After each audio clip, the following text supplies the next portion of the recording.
The desert didn't forgive the living easily. It burned, it bit. It stripped away everything soft until all that remained was bone, breath, and will. By the time Clara Hale stumbled into the Apache patrol's path, she had already lost two of those three things. Her dress, once white, once proud, was the color of dried blood and dust. The hem was torn from running through thorns. The bodice clung to her like a second skin of sweat and grime.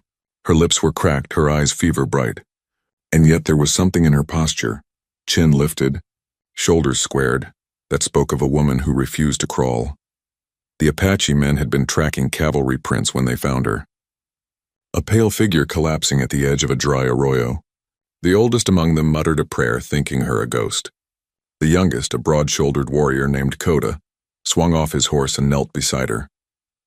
When he touched her shoulder, she flinched and grabbed a stone, weak but fierce. Her voice came out like broken glass. "Don't you dare take me back." Coda didn't understand her words, but he understood the fire behind them. He saw no soldier's mark, no weapon, only a human being clawing for freedom. Still, his duty was clear. The woman was taken back to camp, bound loosely with a strip of leather.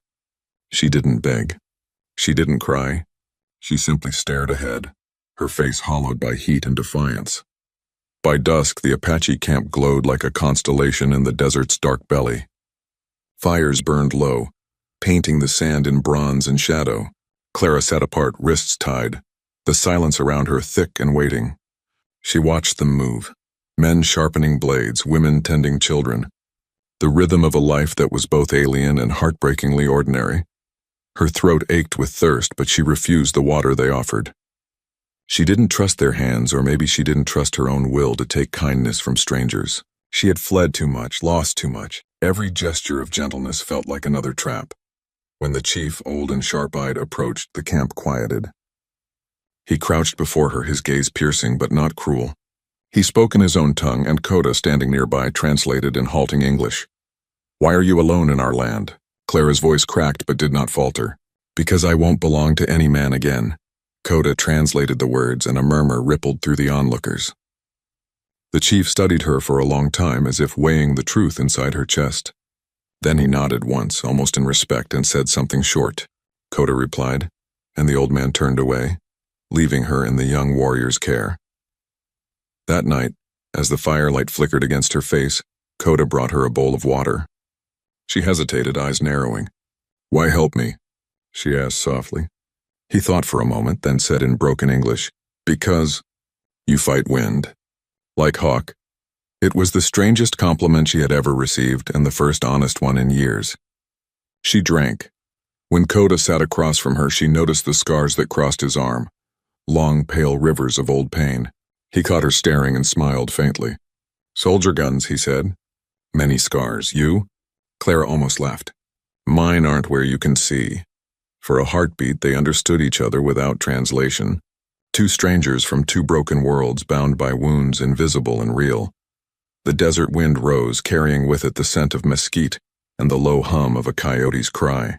Somewhere beyond the circle of firelight, a drum began to beat, a slow, steady pulse like a heart remembering how to live. Clara turned her gaze toward the darkness beyond the camp. She thought of the trading post she'd left behind, the husband whose voice could split her soul in two. She thought of the night she'd finally run, barefoot and desperate, clutching only a silver locket and her breath.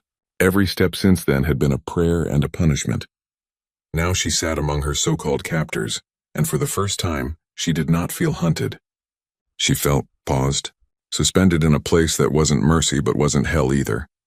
Coda watched her quietly, as if he too sensed that this woman, this strange, unbroken creature in a torn dress, was something the desert itself had spit out not to die, but to change the course of those who found her. The fire popped.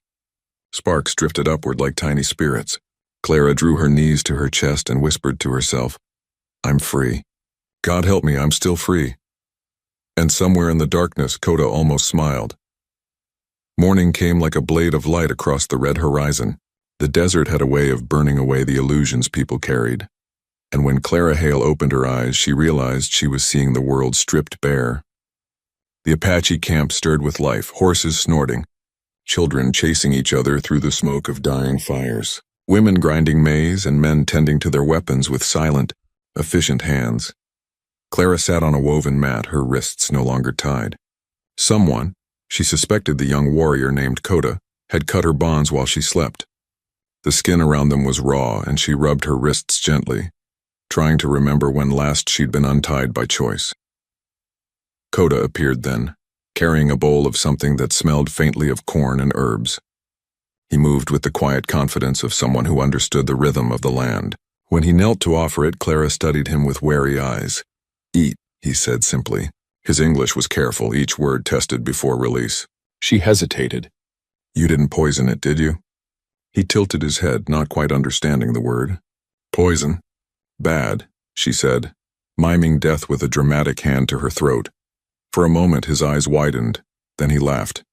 A low surprise sound that startled her more than anger would have. "No poison," he said, shaking his head. "You funny woman, funny woman." She couldn't remember the last time anyone had called her that. Maybe never. She took the bowl, tasting it slowly. It was plain, earthy, but warm. Real food, not the cold scraps she'd scavenged during her flight. She ate in silence, but Coda didn't move away.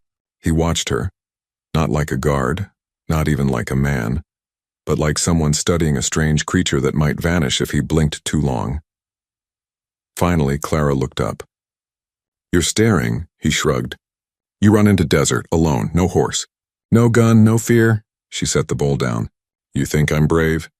He considered her for a moment, eyes narrowing thoughtfully. "I think maybe you are crazy." That made her laugh, an unexpected raspy sound that caught her by surprise. Coda's lips curved slightly. Not quite a smile, but something close. For a moment, the tension between them thinned. The world felt less like captivity, more like an uneasy truce. The rest of the morning passed in fragments. Clara watched as the camp came alive. Men leaving on horseback, women weaving or mending, children chasing a small carved wooden bird through the dust. Every face she saw was calm but watchful. The Apache carried a kind of strength that was quiet, rooted. It made her feel both small and strangely safe, but not everyone looked at her kindly. One woman, tall with sharp cheekbones and eyes like obsidian, passed by and muttered something harsh in Apache. Coda responded with a few quick words, his tone firm but respectful. The woman's gaze lingered on Clara before she turned away, her braid snapping like a whip behind her. "What did she say?" Clara asked. Coda hesitated, then said, "She think you trouble." Clara's lips curved faintly. "She's right." Coda didn't answer, but his eyes flicked toward her again. Dark, deep, unreadable. She saw there the conflict she couldn't name. Duty and curiosity, fear and fascination. She recognized it because she felt the same. Later, when the sun began to fall, Coda brought her to a place on the edge of camp, a ridge overlooking the endless sea of red rock and shadow. The desert stretched before them, boundless and merciless, yet heartbreakingly beautiful.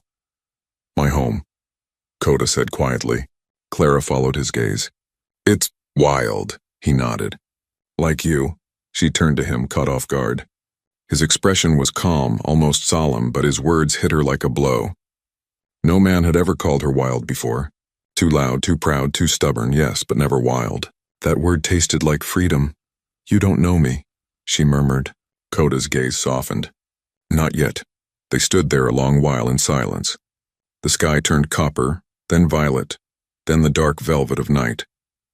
A coyote's cry echoed from somewhere far below. Clara's heart ached with something she couldn't name, something dangerous. When she finally turned back toward the camp, Coda followed. Neither spoke, but in the quiet space between their footsteps, a fragile thread began to form, thin as smoke, unbreakable as desert stone.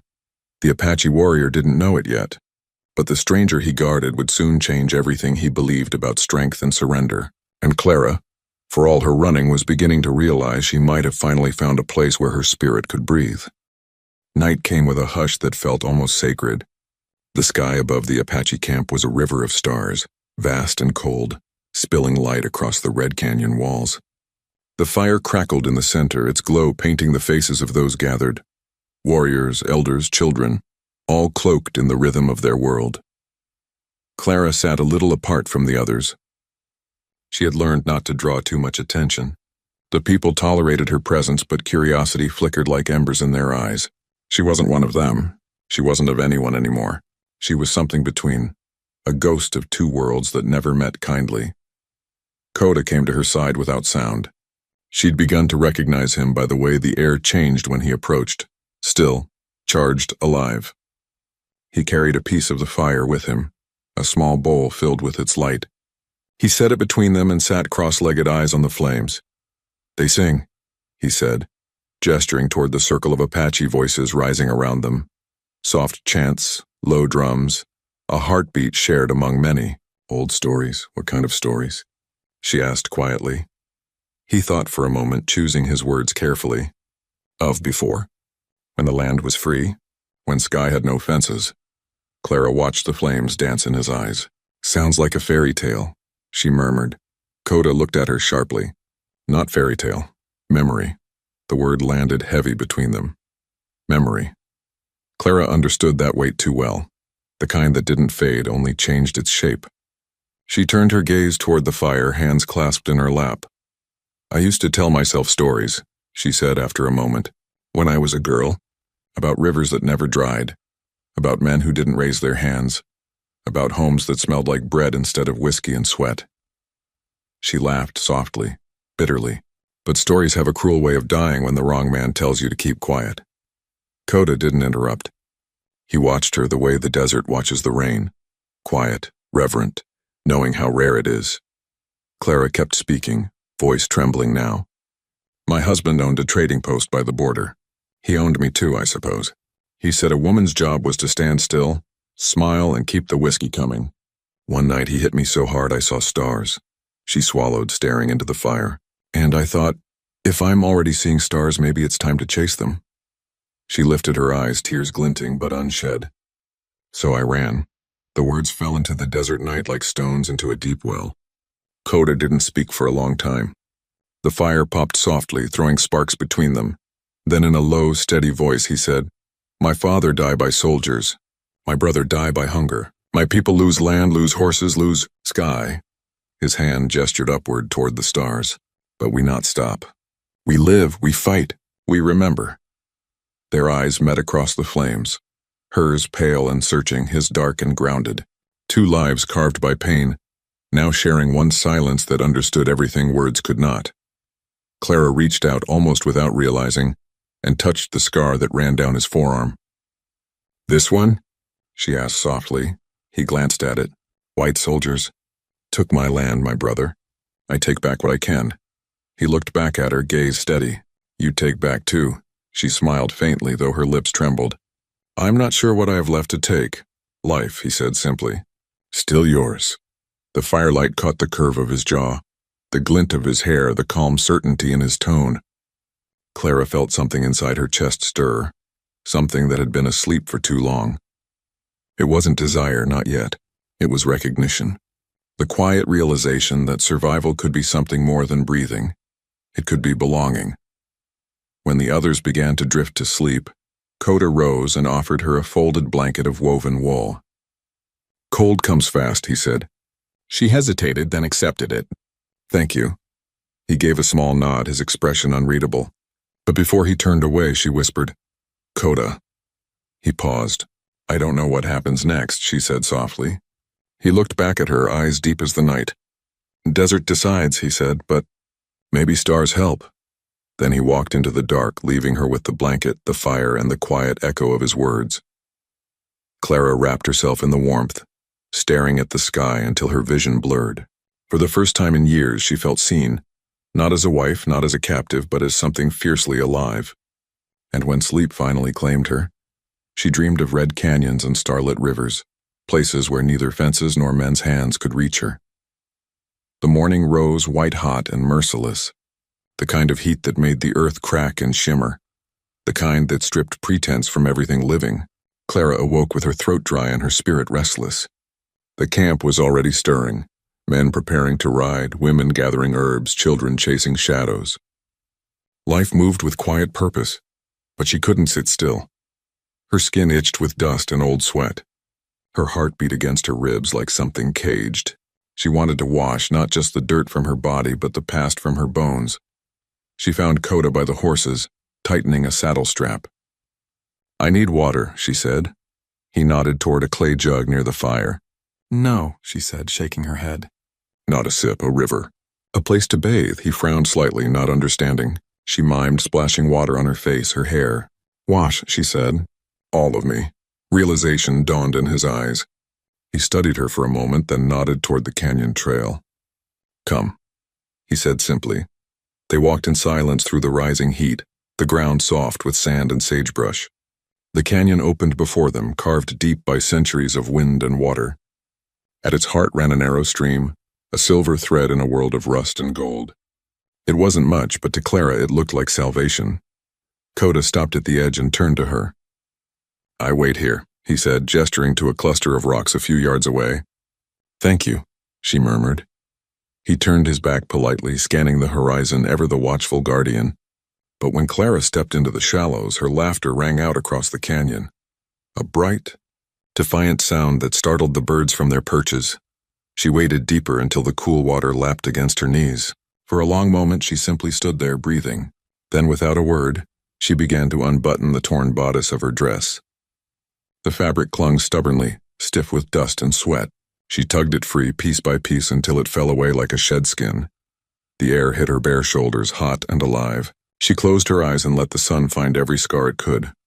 Behind her she heard Coda's sharp intake of breath. She dropped her drawers in the dust. The Apache warrior gasped. "Sweet Jesus, you're trouble." Clara turned, startled, laughter bubbling through her surprise. "You said you'd wait."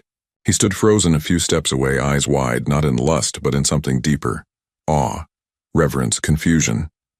"I hear laugh," he said defensively. "Think danger." "Danger?" she teased. "To who exactly?" Coda rubbed a hand over his face, muttering something in Apache that she couldn't understand, but somehow felt. Something between disbelief and admiration. No fear," he said finally.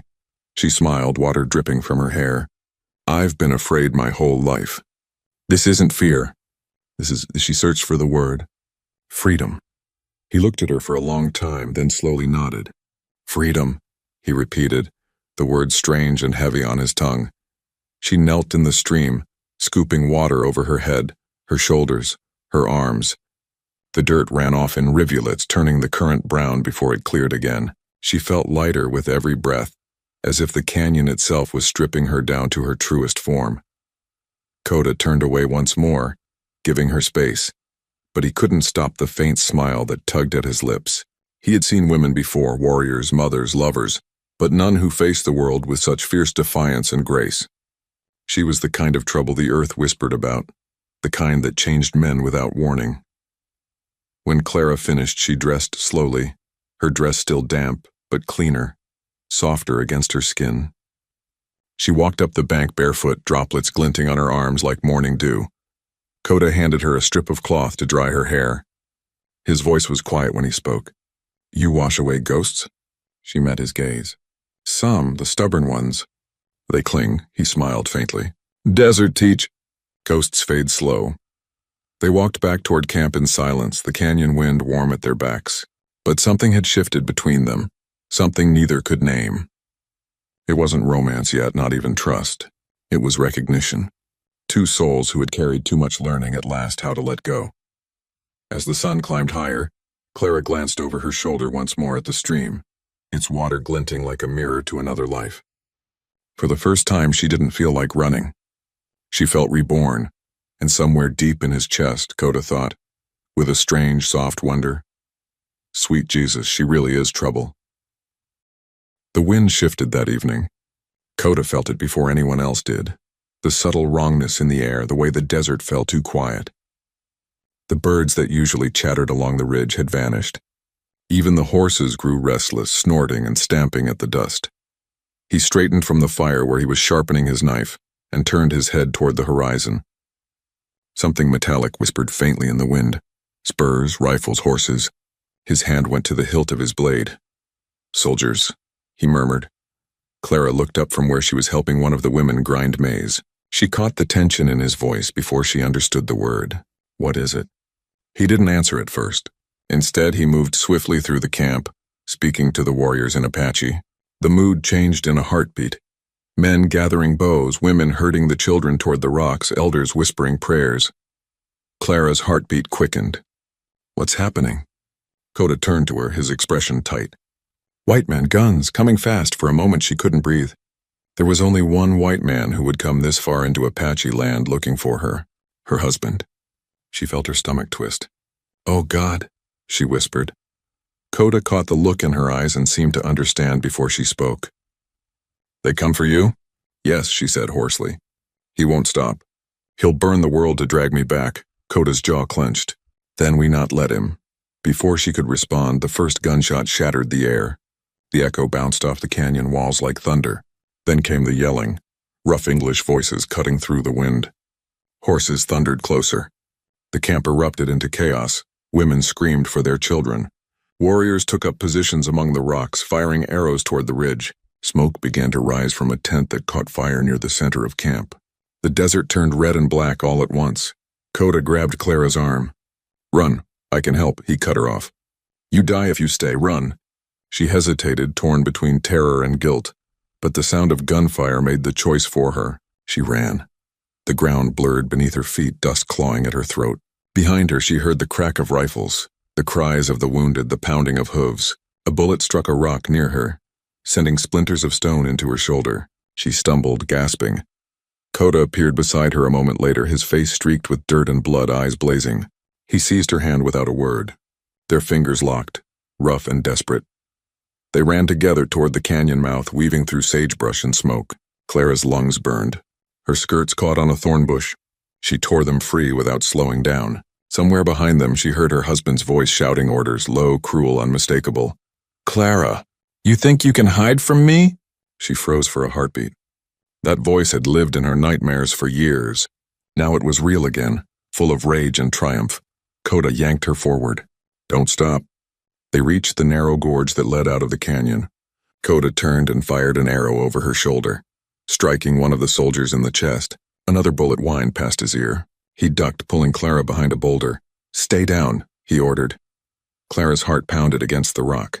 She looked at him, his chest heaving, his arm bleeding, his face streaked with dust and firelight. And something inside her broke. You shouldn't have helped me, she whispered. They'll kill you too. Coda looked at her with calm, fierce certainty. Then I die free. He rose again, fired twice more, and gestured for her to move. They sprinted through the last stretch of canyon. Bullets struck the walls around them, but the narrow passage shielded them. Finally, they reached the far side, where the land dropped toward the river. Coda grabbed her shoulders. Go to water. Cross if you can. I hold them here. No, Clara shouted. Not without you. He shook his head. Go. But before he could turn back, she caught his hand. You fight for your people, she said. Let me fight for mine. For a heartbeat, their eyes locked, the world spinning around them, smoke rising behind, wind screaming through the stones. Then Coda gave a sharp nod. Together. And so they ran. Two figures against the blaze of the dying sun, pursued by ghosts and gunfire, bound by something fiercer than fear. Behind them, the Apache camp burned. Ahead, the river waited, dark, wide, and uncertain. The desert night was split open by fire and gunfire. The burning camp behind them glowed like a second sun, painting the canyon walls in orange and red. Clara and Coda ran through the chaos, lungs seared, hearts thundering in unison. By the time they reached the river, the world had gone eerily silent. No more screams, no more bullets, only the low, steady murmur of water winding through the stone. It was wider than Clara expected, cold moonlight flashing across its restless surface. This is it, she gasped, chest heaving. The border? Coda nodded, eyes scanning the dark horizon. Other side, soldier land. Safe for you. Not for me. She turned toward him, realization hitting hard. If you cross, they'll call you a traitor. He didn't answer, just knelt by the water, dipping his hand into the current. The river ran black beneath the moon, endless and cold. My people say water remembers, he murmured. Carry what we give it. Clara sank to her knees beside him. Her hands shook. Every breath felt stolen. Then let it take everything, she said. The fear, the names, the past. He looked at her, and for a long moment neither moved. The air between them pulsed with everything unspoken. Their shared scars, their stubborn hearts, their impossible choices. Behind them, far in the distance, the faint crack of a rifle echoed. Coda rose to his feet. They still come. Clara followed, glancing toward the canyon. The horizon glowed faintly with the dying fires. She could almost imagine her husband among the shadows, searching, furious, unrelenting. The thought sent a shiver down her spine. "Go," Coda said, motioning toward the opposite bank. "Now." But she didn't move. "Come with me." He hesitated, jaw tightening. "I cross, I lose all. Family, people, spirit." Clara's eyes filled with tears, though she fought them back. "And if you stay, you lose your life." Coda's gaze met hers, dark and steady as the desert night. "Maybe my life already gone. Long time ago." The words broke something open in her. Without thinking, she stepped closer, pressing a hand against his chest, feeling the steady, stubborn beat beneath his skin. "Then live again," she whispered. "With me." The world seemed to pause. The river rushed. The wind sighed through the canyon grass and the moon hung low and swollen above them. Coda stared at her hand, then at her face, dust-streaked, trembling, eyes bright with something that looked a lot like faith. He took a breath. Then another. And finally, he nodded. They stepped into the river together. The water was shockingly cold, cutting through the heat and the exhaustion.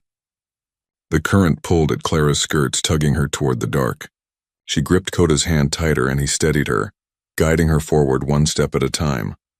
Halfway across, a shot rang out behind them. The sound cracked across the water like lightning. Clara gasped as the bullet struck the river just to their left, spraying them with icy droplets. Coda turned, shielding her with his body. "Keep moving," he barked. She stumbled forward, tears mixing with river water. Almost there, Coda were almost another shot. This time she saw the flash on the ridge. Then Coda's body jerked. He didn't cry out. He just staggered, breath catching, his hand tightening on hers. "Coda!" she screamed. He stayed upright, forcing himself forward, dragging her the last few steps until they reached the far bank. They collapsed together in the reeds, breathless and shaking. The river roared behind them, hiding their escape. Clara pressed her hands to his side. Blood darkened the water around them. "No, no, no, stay with me." Coda's face was pale, his eyes half closed but still fixed on her. "You safe now," he said softly.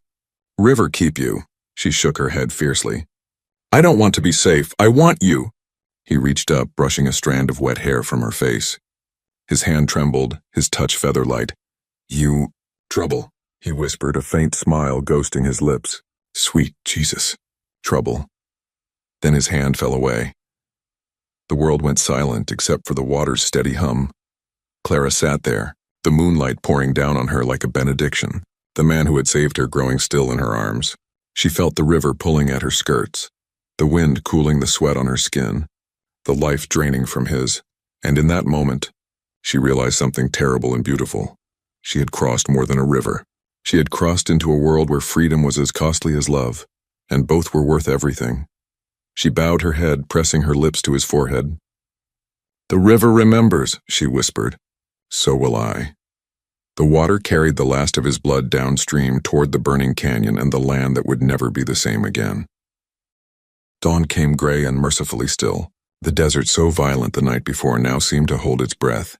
A thin mist clung to the river like a memory refusing to fade. Clara woke slowly, the ache of exhaustion weighing down every bone. For a moment she didn't remember where she was, and only that the world was too quiet. Then the truth came rushing back. Coda lay beside her. He was pale beneath the early light, his skin cool, his chest still. The wound at his side had bled through the night, the river having washed most of it away, but not enough to cleanse the pain. He looked almost peaceful, as though he were only sleeping. A cruel mercy the dawn had painted. Clara's hands trembled as she touched his face. "You stubborn fool," she whispered, voice hoarse from tears that had already run dry. "You were supposed to make it." The words broke something in her, and she let herself sob. Not the quiet tears she had learned to hide all her life, but deep, shaking cries that tore their way out. The sound echoed across the empty riverbank, swallowed by the sky. When the grief finally softened, she sat back, breathing hard, staring at the man who had given her freedom at the cost of his own. His hand rested open on the ground beside him. In his palm was something small and smooth, a river stone, pale and rounded. She didn't know how he'd found it or why he'd held on to it, but she took it gently, curling her fingers around it as though it were a promise. "I'll carry it," she whispered. "I'll carry you." For a long time she just sat there listening to the river's murmur. It sounded different now, not cruel, not cold, but steady like the rhythm of a heartbeat. The world hadn't stopped, though hers had. When she finally rose, the sun was beginning to climb over the ridge, burning away the mist. She looked across the water toward the canyon she'd escaped, smoke still rising faintly in the distance. There was nothing left for her there. No husband, no home, no chains. But she wasn't sure there was anything waiting ahead either. She buried Coda at the edge of the river, beneath a low mesquite tree whose roots reached toward the water. She dug with her hands, scraping her palms raw. The earth was hard and unyielding, but she didn't stop until the ground gave way. When she was done, she laid him down gently, crossing his arms over his chest. From her dress, she tore a strip of fabric, once white, now a faded pink from blood and dust, and tied it around his wrist. Then she placed the river stone on his heart. "You told me the river remembers," she said softly. "So will I, so will it." The wind picked up, brushing her hair against her face. It felt almost like an answer, a whisper, a breath. She closed her eyes and let it wash over her. By midday she started walking north. Her legs ached, her head swam with thirst and grief, but she moved anyway. Because that's what freedom was, she realized. Not joy, not even peace. It was movement. It was choosing your direction.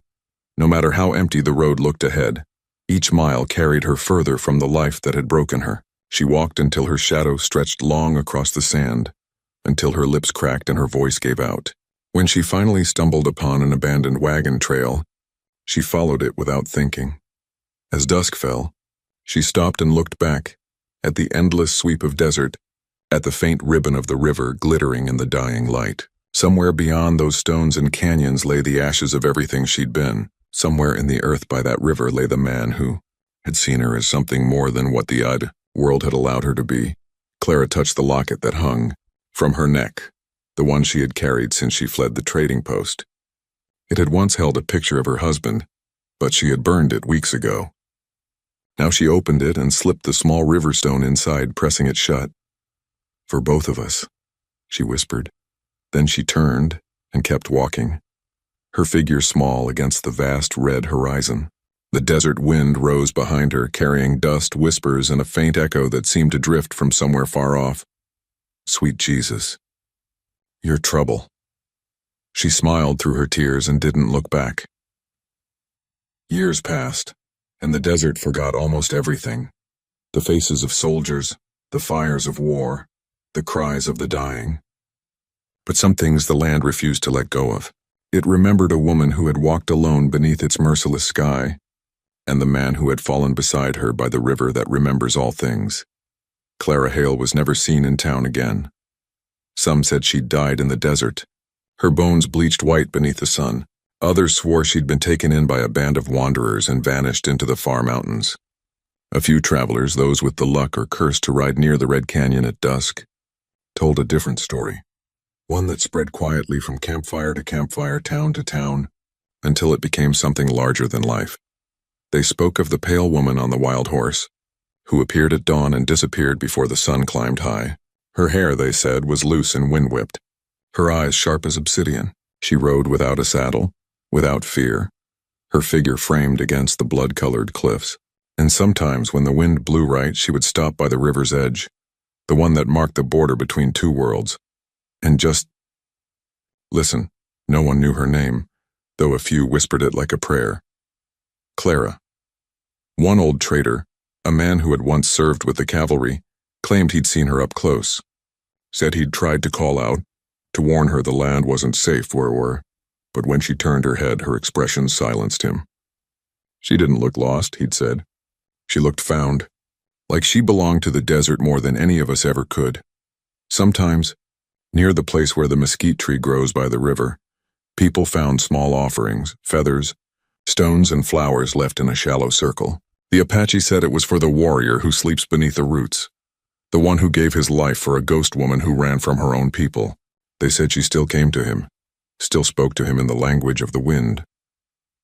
Children born near the river grew up hearing that when storms rolled across the canyon and lightning struck the stones, you could hear laughter carried in the thunder, a woman's laugh, free and wild.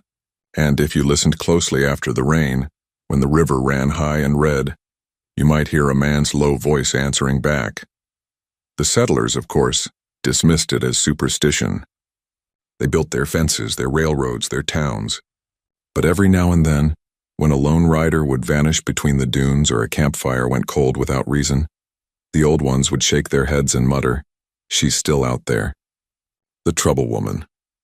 One evening, years after the fires had died and the stories had begun to fade, a young girl from a nearby homestead wandered too far from home. She found herself at the river's edge just as the sun began to fall, staining the water crimson. There, beneath the mesquite tree, she saw a shape. A woman in a long weathered dress, hair silvered with age, kneeling by a stone marked with smooth carvings. The girl froze. The woman turned, her face lit by the last light of day. Her eyes were tired, yes, but not sad. She smiled, slow and knowing. "Don't be afraid," she said gently. "The river won't hurt you." The girl nodded, too in awe to speak. She watched as the woman placed something small, a locket, beside the stone, pressing it into the earth with care. Then the wind rose, carrying the scent of dust and rain. When the girl blinked, the woman was gone. Only the mesquite tree remained, its branches whispering in the evening breeze. Years later, that same girl, now grown, would tell her own children the story of the woman who crossed the river and never looked back. And when her children asked what became of her, she would smile and say, "She became part of the land. The desert loved her too much to ever let her go." And so the legend lingered. In the heart of the Red Canyon, where the water still murmurs and the stones still shine red beneath the sun, travelers sometimes pause, feeling something watching them, something old, something alive. And if the wind is right, they might hear a voice carried softly across the dust. "Sweet Jesus, your trouble," and the desert, eternal and vast, smiles in return.